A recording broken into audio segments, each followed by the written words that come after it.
Ayan guys, gumawa ko ng simulation. Itong indicator light para siya pag na-reach na yung temperature, halimbawa yung pressure pala, 3000 PSI, mag-auto off siya. Pag nag-off na yan, yung light mag-on. Ibig sabihin, auto off na siya. Ito ngayon yung relay guys, tsaka itong switch, tsaka ito yung compressor motor. Simulation na yan, kunwari ito yung motor ng compressor ng toxin. Pag on natin yan, aandar yung motor. Diba? Tapos tatakbo siya, mag-load siya ng pressure sa tangke, sa ating tangke.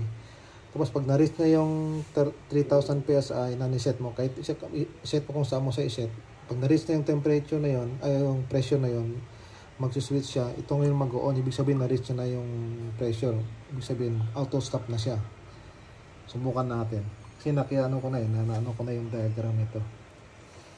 I-share na lang natin kung sinong gustong gumawa. Kaya natin on natin. Ayan.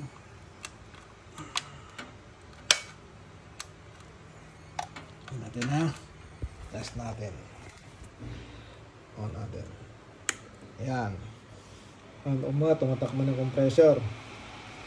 Ngayon maglo-load na siya ng pressure sa tangke mo. Tatakbo na siya. Hindi pa siya umilaw, no? Naka-on na siya. Ayan. Ngayon pag na-reach na ngayon yung na-reach na ngayon yung temperature guys, yung pressure pala ng tangke mo 3000 PSI. Simulate natin Kasi pag na-reach na yan, mag-short yan, ibig sabihin i-close circuit na siya, kaya mag-stop na siya, mag-stop nitong compressor natin sa pagkakarga. Try natin Yan.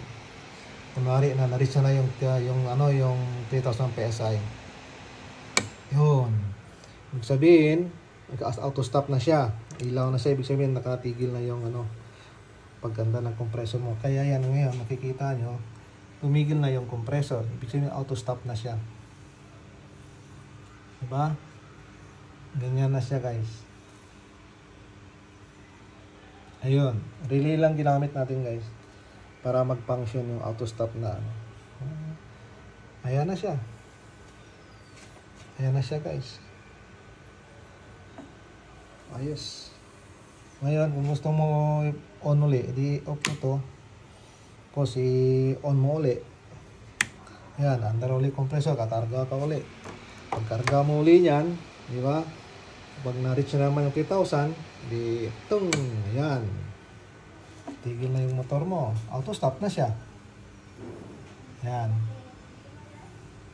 Okay na guys. I-ano na lang natin sa actual din sa motor pag maklas natin yung ating toxin. Ayan tigil na siya. Okay. Ayan simpleng experiment lang.